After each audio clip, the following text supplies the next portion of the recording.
எங்களோட director Sundar sir. Sir நான் உங்களுக்கு 12 இயர்ஸ் கழிச்சு பார்க்குறேன் சார். ஆமாம், நான் பர்சனலாக என்ஜாய் பண்ணேன் சார். நான் நிறைய இடத்துல நிறைய பேருக்கு சொல்லியிருக்கேன், மதகஜராஜா வந்தால் கண்டிப்பாக ஓடும். இதுதான் எல்லாருமே டீமில் எல்லாருக்குமே சொல்லியிருக்காங்கன்னு சொன்னாங்க. அது எங்களோட நம்பிக்கை அந்த படத்து மேலே. அண்ட் நான் பர்டிகுலராக எதுக்கு சொன்னேன்னா, சார் கூட நான் கலகலப்பு பண்ணதுக்கப்புறம் இம்மீடியட்டாக பண்ண படம் மதகஜராஜா.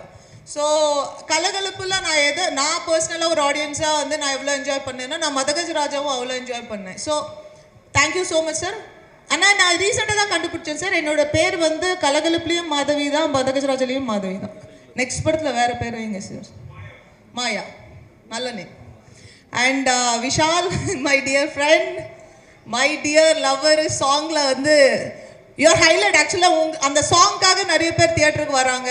சில படத்துக்கு தான் நடக்கும் அது மாதிரி, ஒரு சாங்க்காக தியேட்டருக்கு வந்து செகண்ட் ஹாஃபில் வந்து வர அந்த கடைசி சாங்க்காக எல்லா படமும் பார்க்கறது. பட் இந்த படத்தில் வந்து அந்த சாங்க்காக மட்டுமே இல்லாமல் காமெடி எல்லாத்துக்குமே வந்து ஆடியன்ஸ் சிரிக்கிறாங்க. அண்ட் பர்டிகுலராக விஷால் சூப்பராக பண்ணீங்க.